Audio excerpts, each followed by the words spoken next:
In 2017, an article in the National Geographic magazine described how 2 decades ago, the Dutch made a national commitment to sustainable agriculture under the rallying cry, "Twice as much food using half as many resources." A very bold and ambitious goal that has involved considerable innovation by the nation's farmers, the private sector, the government, and researchers at Wageningen University and Research, the country's premier agriculture university. Since 2000, farmers in Holland have reduced dependence on water for key crops by as much as 90% and have almost completely eliminated the use of chemical pesticides on plants and greenhouses. The country does not have almost every resource that is thought to be necessary for large-scale agriculture, yet it is the globe's #2 exporter of food as measured by value, second only to the United States, which has 270 times that landmass. This video provides an introduction to the truly impressive and successful glasshouse vegetable production systems that have been achieved in Holland and highlights the techniques, technologies, practices, and innovations that have enabled this tremendous productive capacity. Glasshouse vegetable production in the Netherlands began before World War II in an effort to grow crops during longer periods of the year under managed conditions and without soil. Since that time, glasshouse production has evolved and become highly efficient through innovations in mechanization, climate control, greenhouse design, energy use, lighting optimization, pest control, CO2 enrichment, fertilization, growing media, and water use. The evolution of glasshouse vegetable production in the Netherlands is a story of necessity and very ambitious research and development by the entire industry, growers, the Dutch government, and university partners, all part of what has been called the Golden Triangle to achieve truly impressive production system innovation. While 40% of the greenhouses around the world are actually made of plastic, the majority of Dutch greenhouses are glass. Early Dutch glasshouses were originally quite compact and close to the ground, while today's structures are much taller, often reaching 25 to 30 feet high to permit the tremendous growth of plants that can occur during a 10 to 11-month season, and also to provide larger space to enable better control of the growing environment. Eric Poot is a glasshouse production systems researcher with Wageningen University and Research in the Westlands region town of Bleiswijk. Together with the knowledge of what plants need of water and evaporation and the nutrients they use, we optimize this whole system and still optimizing it and making it better. Well, here in Bleiswijk, what we do is we try to do almost everything that's happening on the greenhouse production. So we are not breeders, and we are not, for instance, guys who do a lot about logistics or consumer behavior, but what we do is everything what's happening in the greenhouse itself. So energy and greenhouse climate is a very important topic. Water use and nutrition, plant nutrition is very important. Of course, what I didn't mention is crop protection. So very, very important. Already for more than 100 years we're working on crop protection, and almost every year there are new pests and diseases, so we still have to catch up and try to control all these new pests and diseases. We work for quality of the product also for more than 100 years.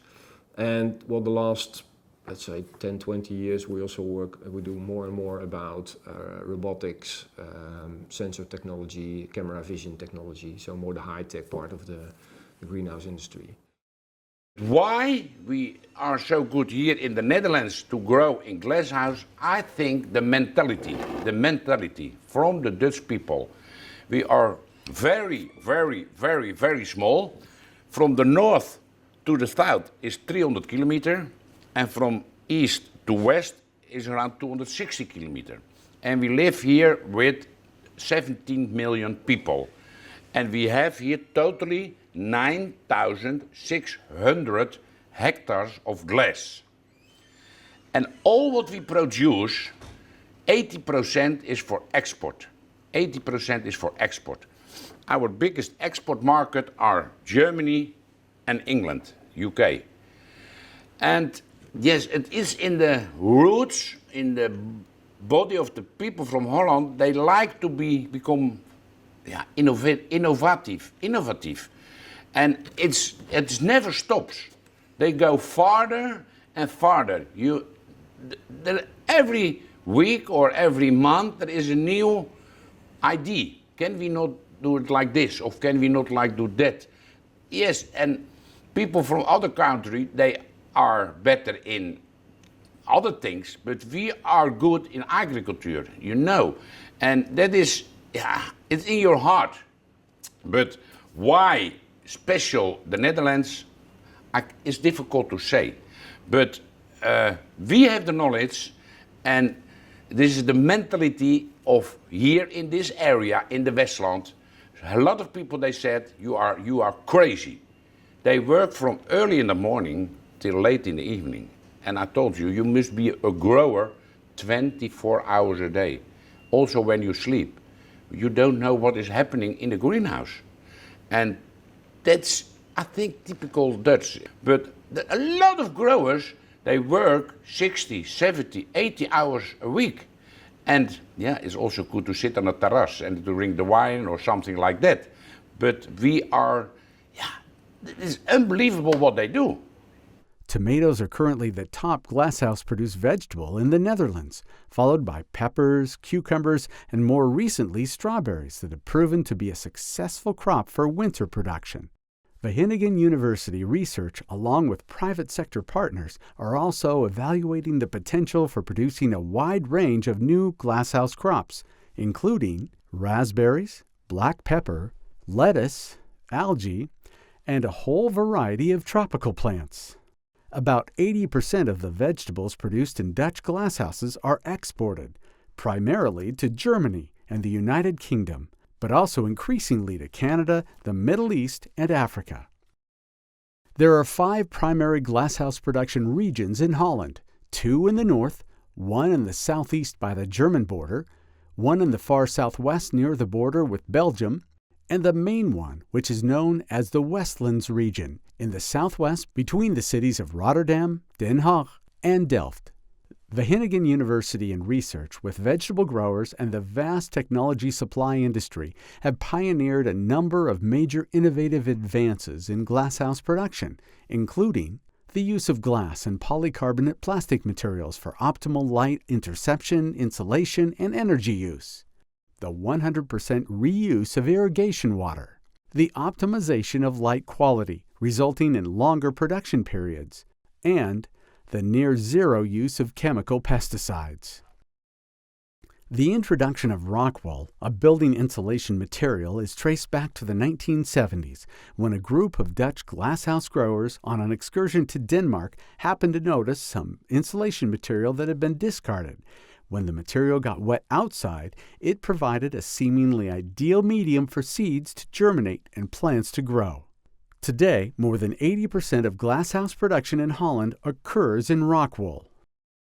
They make it from rocks, they heat the rocks, and this is also, they use this one to isolate the houses. They put the seed from the tomato in a small plug, like there, and then they put it in here, and then the plant is growing, and when the tomato plant have this size, around a half meter, they bring it to the grower, and the grower put it on this one, in the greenhouse. They don't put it in the soil, but they grow on this substrate. And the roots go from here, in here, and then you know, we have the drip irrigation, and we drip, and when they give too much water, the water go out here, and it goes to this cutter and recycle the water. How is glasshouse vegetable production in Holland different from vegetable production in California? First of all, in Dutch glasshouses, virtually all production variables are highly controlled, unlike outdoor soil-based farms in California. We can create a good climate. We have a lot of things in our hand. We have the temperature in our hand, the light in our hand, the good water in our hand, the CO2 in our hand, And also, what is very important, the humidity. Also, when we have the greenhouse, it's a lot of technology, I say to you. And also, when the windows are open, they had a screen there that the insects cannot go in. And they had a screen they can open and close. There are more than 150 different screen types, because you can keep your humidity in your greenhouse. You can save energy. You can catch the sunlight. You can do this, you can do that. There are so many of that technologies. So that's CO2 coming out of there now? Yes, you see, So they blow up. This is enriched atmosphere with CO2 right now? Yes. All right, okay, now that's very good. And there are very small holes, I told you, and there is coming out the CO2. Vegetables in Dutch glasshouses are grown under quite sterile, highly sanitized conditions. Following final harvesting of a crop, an entire glasshouse is completely cleaned out so as to remove all of the risk of pathogen contamination or carryover into the next crop. And this is often done by third-party companies that specialize in this service. Then, during the growing season, because glasshouses are essentially closed growing systems, considerable care can be taken to avoid disease and insect pests, and to provide season-long optimal water and nutrients to the crops. In fact, one of the truly remarkable aspects of Dutch glasshouse vegetable production is the use of biological pest control. This is biological crop. So this is Swirsky mite. And it is also nice to say that in our department, in our group, we find out that this Swirsky mite is very effective against aphids and other pests. And now the industry, especially Koppert, has learned how what we have found out, and they make this concept very successful, and they sell it all over the world. So in vegetable production, the use of chemicals is almost zero, because we use these natural enemies. Yeah. And that's very important, of course, for food safety issues. And that's also a reason that, for instance, people from China come here a lot to see how we do things, because they have problems with food safety. In addition, another difference between Dutch glasshouse production and outdoor soil-based vegetable production is seen in the relative water use efficiency of the two systems. By recycling and filtering water and essentially controlling the indoor growing environment, glasshouse producers may be able to reduce overall crop water use by 90% compared to what might be used under field conditions. Once a glasshouse has been readied for a production season, vegetable transplant, often as big as 12 inches tall, are provided by a special commercial transplant growing company, and these plants and the rockwool plugs that they're growing in are inserted into the larger growing medium holding structures that provide and cycle irrigation water and nutrients, and that provide the main support framework for plants. Then, throughout the production season, considerable care and labor are expended on making sure that plants grow vertically, vigorously, and in ways that will enable efficient harvesting. This labor-intensive in-season management typically involves a variety of trimming, tying, wrapping, and rerooting of the plant's growing points back in the rockwool medium to keep shorter and more manageable plants for harvesting.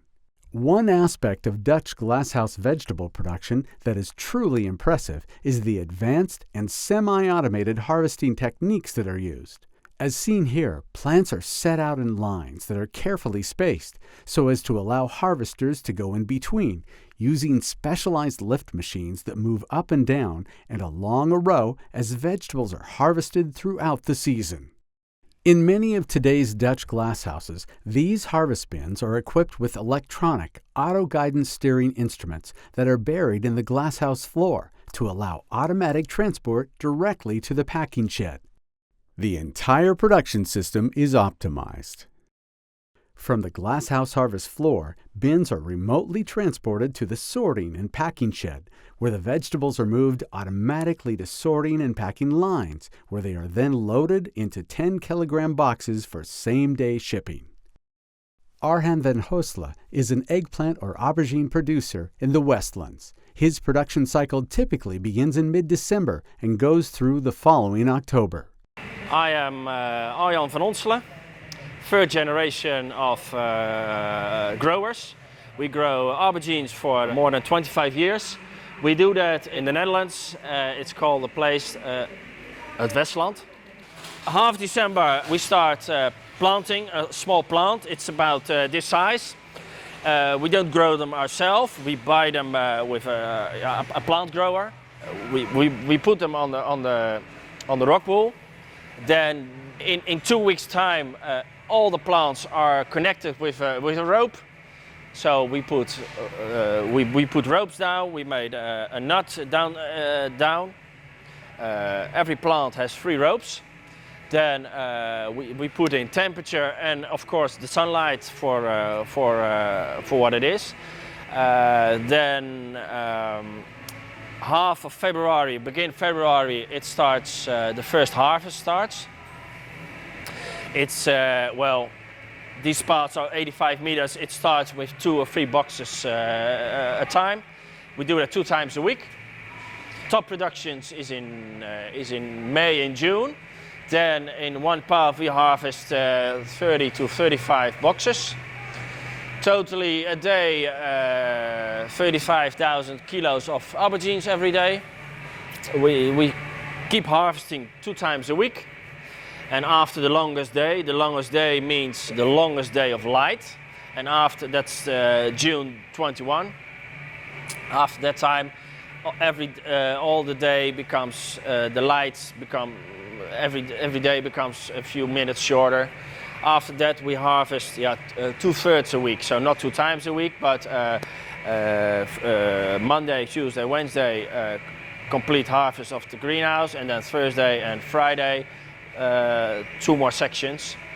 That goes on up to the end of October. Then now we are in half September, so after 6 weeks the plant is a little bit taller than this, and we take everything off. All the rest of the aubergines we cut them off till nothing's left anymore. So all the small ones, the big ones, everything. We stop giving water. The plant dumps always his moisture, his yes. And then we take everything off, so the plants go out, all the slabs go out, all the plastic goes out. Then we clean the greenhouse inside. Somebody else does that with water and not soap, but yes, formalin and all, complete hygienes. And then everything starts over again. A truly remarkable Dutch glasshouse vegetable producer is Rob Baan, owner of Koperkruis, a microgreens grower located in the famed Westlands production region. He also produces on the east coast of the U.S. and is familiar with California vegetable production systems as well. Much like several of the vegetable production regions in California, the Westlands region of Holland is ideally suited for efficient production due to the close convergence of infrastructure technology and support that are available to producers. Everything, including a cooperative mindset, is readily, even immediately available in this region to enable successful production. In the Westlands, it's all about horticulture, horticulture, horticulture. Rob has searched the world over to find new tastes and new plants to encourage new eating experiences for the thousands of chefs and consumers. He provides a wide variety of specialty or microgreens and plants too. Now, this area has the greenhouse building, the techniques, the light, the everything, but it also has the logistics. So this is what we call the Drehscheibe, in a nice German word, the platform where all the vegetables in the world are coming together, and from here they're distributed to all different locations. Now, what makes my company so unique and why are we here? I live 125.3 kilometers away from here. Yeah, that's far in Holland. Yeah, that's even in America you would say, okay, do you have to live so far away from your job? It's 2 hours drive in the morning, 2 hours drive in the evening. Why do I have my farm here and why do I live there? The farm here is because this is the logistics. It's a microclimate and everything is here. And when there is this is now the party month in the Westland. Every party is discussion about horticulture, horticulture, horticulture, horticulture. So all neighbors talk to each other about innovation, and they're just making it better and better and better. There are not really secrets here, because this greenhouse suppliers work for everybody. But if something goes wrong in my greenhouse, now, today, this hour, in 1 hour it's repaired. Because everybody lives around in a circle of 5 kilometers. If I have a problem in my farm in Long Island, 3 weeks, because you have to ship it by container, get it cleared. Now with your tax system we have another problem, we have steel, so wow, okay, we're importing steel, problems, yeah? So it's very complicated. So now this area is self-propelled. And what Tiffany Tsu did is look at all these companies in this industry here together, including the seed companies. Why are they so unique? They're so unique because they're together. And my old boss in the seed industry told me the same thing. Rob, find me the Westland, find me the Naaldwijk of Turkey, the Naaldwijk of Spain, the Naaldwijk of Japan, the Naaldwijk of China. And I found them, I found the locations. And that's the place where you have the same passion and ambition. Now, California has something similar, but not on the glasshouse industry. Yeah, there's some Dutch guys out there, but they're isolated. Electric fence around it, and it's here it is, and stop. You're not welcome. Here, every door is open. You notice you've been around. You're welcome. So the unique thing is everything together. As in any successful agriculture endeavor, marketing or finding and maintaining consuming customers is key and essential to Rob's uniquely successful business model. This is me. This is my company, Corporate Crest. These are the wholesalers buying from me. Those wholesalers export. 90% of my product is exported. They go to the importers. The importers selling it to the fine distributors. And the fine distributors selling it to chefs. And they sell it to consumers. 1, 200, 2,000, 20,000, 200,000, 200 million. I make weird stuff. You will taste it. And when I sell it to this guy, he will not recognize what to do with it. But because he is a wholesaler, he has to stuff trucks, fill them up, and ship them efficient as possible to a country. Which is easy with tomatoes, peppers, and cucumbers because those markets exist. My product is a non-existing product. So this is the valley of death. If I give this guy a weird thing, he says, well, what can I do with it? How can I sell this to Sweden? I sell to Sweden. Nobody in Sweden understands this. So what we do, that's the strength we have. We communicate with chefs. We make chefs crazy. They want to have the stuff. Exhibitions. We run now, I think, about 400 exhibitions per year around the world. Those chefs want to have it because they are the guys who have the idea, and the girls. And they order at their distributor. He says, I have no clue. How is a guy in Holland? Okay, I'll ask somebody who's buying from Holland. They find somebody, he's buying, we want to buy something from that weird stuff from, oh, we have it. Yeah? So the backward integration of the business chain is my most effective thing. It doesn't work to the consumer. 200 million consumers I can't reach. I'm a small potato. But I can really focus on the chefs. And that's why I can bring 5 or 10 innovations per year, because chefs like new innovations. Consumer is very traditional. Now, this is the strength I have, so the marketing we're doing is, above all the other things, is the most critical. The thing for growers is, growers think production. I think market demand. The actual production facilities and technologies used at Koperkress are truly astonishing. Renewable energy in the form of thermal water from below-ground aquifers is used to augment the heat that is produced using state-of-the-art generators that is required in glasshouses at certain times of the year. Microgreen vegetable production occurs completely indoors using automated systems with virtually complete environmental control. CO2 enrichment of the glasshouse air is controlled by the gas concentration that is pumped in. Tremendous production uniformity is achieved. Light quality is also completely controlled using knowledge and experience of the specific wavelengths that plants grow best under. Rob Bond was the inventor and first to use LED light manipulation and control in his glasshouses. Automation and robotic operations are a big part of the success of Koperkress. Imagine that chefs use only a few of these sprigs or shoots on a plate.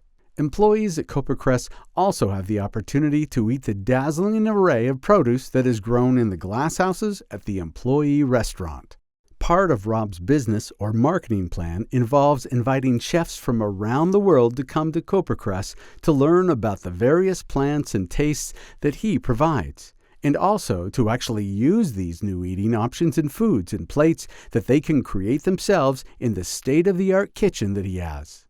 Rob Bond also sees a critical expanding role for the importance of vegetables in our human diet. What is the why of horticulture? What's the why? Why are we growers? I mean, why do we grow? Did you ever think about why we grow? My grandfather was a grower. Okay, that's not a reason to grow. What is the why of growing? Why did growers exist? Because basically we are, as a human being, we exist 170,000 years. We are hunter-collectors. Yeah, so why are we growing? Well, we decided to live in cities. We could only do that because we had growers. Otherwise you can't live in a city. Yeah, if you're not living in a city, if there's not a grower, you can't live in a city because somebody has to feed you. You do something very important, painting or whatever, something very important in the city, that means you have no time for hunting collectors, so somebody else has to do it for you. So that's the growing start. So the why of horticulture is making the city healthy. Feeding the city on a healthy way, because the city dies, you have no customers, so it's not very good to produce an unhealthy product. So horticulture, the why of horticulture is feeding the city on a healthy way, efficiently and so on. That's the why. Horticulture is the essential. So all the present diseases we have now in the Western world, the Western diseases, are foodborne diseases, are self-brought diseases. These are not transmittable diseases like the pest or the flu. The diseases we have now, diabetes 2, heart and coronary diseases, the kidney disease, all those diseases are coming because we eat wrong. Without question, the growers, the private sector, the government, and the university research contributors in the Netherlands that we have seen in this video have gone quite far to achieve the bold and very ambitious goals that they set out at the turn of the century. In many ways, glasshouse vegetable production techniques that they have created in Holland move food production systems truly to a new and very impressive frontier. Further technological advances such as fully automated harvesters are now in the works and envisioned to soon be ready. The success story of how this tiny country now helps to feed the world, as we've seen in this video, rests on these many very creative and hard-working people who have pioneered to bring completely new agricultural paradigms to reality. It is the result of raw innovation and inspiration to improve and become more efficient in the future.